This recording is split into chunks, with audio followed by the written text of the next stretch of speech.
as we're going to this. Oh, yeah. Welcome into Colby Sapp's Mystery Shotgun. I am your host, Colby Sapp, along with Pod Racer Tim. It's time to get into the world of comic book movies, and starting off with a comic book movie that is just now hitting the streaming services, and you can go watch it yourself, but that's the Hellboy and the Crooked Man is out there for you to venture and watch. It's made by Ketchup Studios, which, again, who? It's also made on a budget of $20 million. That's not a lot of money for movies. That is not a lot of money. Now, I wouldn't even pay my salary. I will tell you this. For being on a budget of $20 million, it's not bad. It's not bad. And in fact, parts of it actually kind of shine because they do a lot of the screen effects that they know. They don't have the money to do the effect they're hinting is happening. And so they'll do cutaways and everything like that. It kind of adds to it. I'm not saying it feels like Evil Dead 2 or it's shot by Sam Raimi, but it has the same vibe throughout the first part of the movie as like Evil Dead 2 does, where they don't have a lot of money, but they sure are trying real hard. And this guy, and I can't even remember his name, that plays Hellboy, he plays a younger Hellboy because this is set in the 1950s. Oh, wow. Okay. And what is this on? It's on Amazon Prime right now. It's not animated. No. Really? It's live action. Live action. It's not as bad as back in the day if you were watching a trauma film. If you know what those are, you know how bad they were. But it does know that it doesn't have a lot of money. Now, the first half of the movie, it's actually got a really good vibe to it. Scary. It's, it feels like it's projecting what it wants to project. The second half of the movie, I think they forgot what they were doing. Second half of the movie. Now, you get more Hellboy, so that's cool. But if you're really trying to follow along, you may need to jump a few times to get to what stick was laid down next in the trail. Yeah, you might have to Berman through it a little bit. But overall, I think it's more palatable for the everyday viewer than the Hellboy reboot was. How are the special effects? Like, how's the makeup and costume design and all that? Because you're usually pretty not critical, but you usually have an opinion on those one way or the other in movies like this. The costume design was a little basic. Again, because of the budget. $20 million, not a whole lot of money to sink into this film. But at times I forgot, and I just thought I was just watching Hellboy. And so for that, that's actually a plus. When me as the person watching was just like accepting that this is another adventure of Hellboy. What's the name of it? Hellboy versus the Crooked Man, or Hellboy and the Crooked Man. I'm trying to find it. So if you want to throw the money down for it, do it. I don't think this is one of those that'll be free later. It might be, but I don't think anybody's going to think to even want to put it up on for free. So get it while you can if you're a Hellboy fan. And I did say this guy's name was going to be brought up. I still find it sad that we get a Hellboy reboot. Now we get Ketchup Studios able to do a Hellboy movie, and we've yet to see Guillermo del Toro get his third movie to finish off his Hellboy trilogy. That sucks. So, but as far as what they had to do this movie with, I can't crap on it too much. You put a little screen grab up of Go ahead. One of the scenes of it here. I was just trying to look at the costumes and stuff here. Yeah, that's basically what you're looking at. And him as Hellboy, not bad. And yes, you can totally tell that that's just totally masked up. And the person that they didn't spend a whole lot of time in the trailer to make them look really like zombies. Right. Right. But also in the movie, you can tell those are zombies. Right. And that's really all I need. Nice. No, it looks interesting. So check it out. It's not bad. Other movie news is we're getting official from this is from My Time to Shine Low that they're saying that Doom is getting a reboot. Really? The Doom movie. Now, if you remember, the last Doom movie was Rock and was my goodness, he's not the country singer, but my brain can't think of his name, and he's one of my favorite actors. Peyton Manning. No, good God Almighty. He was also a really good Dredd. He's in Boys. Why can't I think of his name? Carl Urban. Thank you. Not the country. As soon as you said not the country singer, I was like, oh, he's talking about Urban. So that he was in the original Doom right. movie, which I didn't think was bad. I didn't think it was great. It was one of those that it had some cool stuff about it, and I've actually seen it multiple times now. Just if it's on, I'm like, it's not bad. It is getting a reboot. I don't know what they're doing with it, who they're getting to star in it. It's just been, coming through the trades that it is getting a reboot.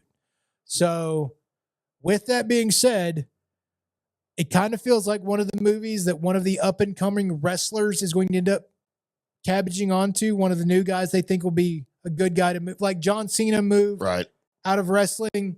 The next guy that they think will move out of wrestling and put him in a show, which could be LA Knight for all we know. Right. But it feels like it could be one of those things. And if so, I'm actually ready for it. I would love to see Roman Reigns as a title character in an action movie. And if you're doing it for Doom with his presence now that he's developed through his ring persona, I'm in, and I want to watch it. I don't know how super funny he could be, but if you're in a movie about, the fact that somebody turned Mars into hell, or the fact that Mars is hell, which is the whole, kind of behind what Doom is, then I'm there. Let's do it. Let's see him be Doom Guy. Maybe the movie will name him something other than Doom Guy, by the way. I like it. It's going to stick. So there you are. Word through the DCU is that, and I believe this was also, I saw this on My Time to Shine Hello, that they're looking for a middle-aged Batman for their DCU. I'm right here. I think you're above middle-aged at this point. What? Sir. 50. Like 50 is middle-aged. I think 40s. No. Probably what they're thinking about. Well, they're wrong. Should be me. I'm Batman. See? Kind of irritates me just a little bit, because if that's already where you're at, then just keep Ben as Batman. I think he's great as Batman. I've said this before. I think he's great as Bruce Wayne. I think he's great as Batman. And I think if you had somebody write well for him, then that character could be awesome and give him an opportunity to explore his Batman movie. I think that'd have been great, but it's not going to be him. You have a chance for somebody to come out of the woodworks, like the guy that's currently rocking it out as Penguin, because this is in a different universe, him as Penguin. Plus, when you look at the Penguin character, you don't think of Colin Farrell as that character. Yeah. I think Colin Farrell would be another good guy to make as Batman. He's not 40? Colin Farrell a lot older than that? I mean, probably, but he looks a lot younger than you do. No, he doesn't. Yes, he does. What? He looks way older than me. He's 48. He's not older. You need to see him without his hair done and his makeup on. He's not an attractive They're not going to make a movie with somebody without their hair done and their makeup on. Well, then I can look 40. Huh? I can look 40 if they're going to do that. You could. Probably put hair on me. And then you imagine how much grueling training you would have to go through. And once you're done with your training, plastic surgery to get your skin back in the spot that it needs to be in order for you to be down to what? 170 pounds? No, they'd let me be 205. I'm going to be 205 here within the year. Don't doubt it. Gonna be. I don't doubt it. Got to find a doctor to cut all that out of me. Wow, I mean, you should really try. Colby, man gut zipper. We've come full circle. Story on the Lanterns show, as we got a brief synopsis of what's going on with the Lantern show. And I'll have to tell you the synopsis, I'm not going to get into it because I want to confirm this totally. The synopsis sounds more like True Detective than it does Lanterns. Really? It sounds more like a couple guys, small town, and there's some bad doings, and they've got to figure it out. Oh. So, which could be really cool. Could be a little bit more in depth. These are going to be the same characters that play your Lanterns in the series are going to be the same guys that play them in the movies. Right. So they're going to have to get a little bit somebody with some chops on it. So whoever's going to be the Hal Jordan and the Jon Stewart of the Lantern show, don't know, but it sounds like it's going to be a buddy cop movie of some sort or series, which might actually be pretty cool. Could be, yeah. So I'd be in on that. Also kind of, and maybe I'm looking at it wrong, it also kind of feels a little CW-ish to have it done that way. Gilmore Girls, Colby. So, which is nothing wrong with that. The Arrowverse is amazing. They just had to put out, a show every week. And sometimes they weren't all the best storylines, but they had to keep going with it. So there you are. On a very special Gilmore Girls. And finally, in Venom 3, we are getting Knull. We aren't getting an interaction between Knull and Venom, but Knull will be there. Which after they link the Sony's universe with the MCU and link those both together, they'll kind of come together because you've already had Knull's weapon in the MCU, the Godslayer sword, which was in Thor: Love and Thunder. So that sword that was used to start killing gods and whatnot, that's Knull's sword. So having his sword already there, kind of, all right, well then, can we go ahead and introduce him? So this is kind of his pre-introduction, as it'll just be him on the throne and not like challenging Venom. Right. And for those that don't know, Knull is the god of these symbiotes. He's their king. So every other thing is under him that's a symbiote. That's like Venom. Basically the talking uniform, if you want to call it that. Mm-hmm. So he will be in it, which will lead to probably this not being the last Venom movie, because with the talks of them mixing it after this Venom trilogy, Tom Hardy would continue to play Venom in the MCU going forward, where they will finally get the Tom versus Tom, Venom versus Spider-Man fight. That would be awesome. So I do like the fact that they are opening up, as in the trailers, you could see Venom basically eating people in the trailer, which they kind of tried to stay away from a little bit. Don't eat people after like the first one that he ate. Right. Don't do that. Right. So, because that's the only thing that separates him from being a total hero in the comic books a lot of times, besides when he's trying to kill Spider-Man. Right. Is he's not really doing bad stuff a lot of times. He likes to eat the bad guys. He likes to stop them, but he loves the taste of their brain. I mean, as long as he's eating the bad guys, he's Right. still a hero. Right. But he's more along the lines of, like your super goody two-shoe heroes like Right. Captain America doesn't like Punisher. Weird. Daredevil doesn't like how Punisher does his thing. Punisher likes how he does his things because he never has a repeat villain. Right. Because they're dead. They're dead. Well, that was really really hard to catch that guy. So I shot him in his face.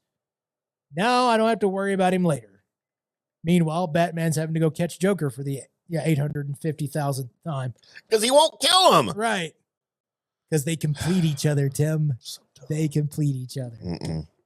Plus, I will tell you this, by them doing that and not killing their rogues gallery in the comic books, right?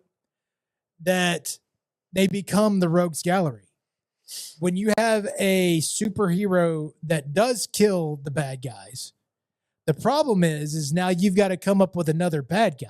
Yeah. And he may not be as good as the last one you came up with. So It's when they bring him back to life. right. They do but you get tired of bringing, It's when they put General Zod in a mirror and throw him in outer space. right. That's their way of killing him. Yeah. Because he escaped out of the Superman S net. Yeah. Hey, Colby. Still hate that. Kid Colby wanted to walk out of his living room when he saw that. What am I watching? Because I was watching it for the first time on like VHS, right? Yeah. And I'm there going, what was that? That is the awesome. dumbest thing. I am not old enough to know that was the dumbest thing. I still watched Condor Man the movie like twice a day at this point. I love Condor Man. But that really made me mad. So there you go. So even Kid Colby knew that was dumb. Yeah, even Kid Colby knew that, no, that was stupid. Superman doesn't throw his S at people. I was older than you, and I didn't even question it. I thought, well, maybe that's just something Superman does. I didn't read any of the comics. I thought maybe that's just what he's supposed to do. He has a super S. Right. Again, the S did nothing. It bumbled him up like a baby for a second, and then it disappeared. It immobilized him for a second. Yeah, for a second. Gave Superman time to think about what he wanted to do. It wasn't the S. It was just the shocker. He just oh, I'm better now. It's a modern day taser. Right. Right. It's these two fingers. So there you go. There is your Colby Sapp's mystery shotgun. You are up to date on all the things that are happening right now.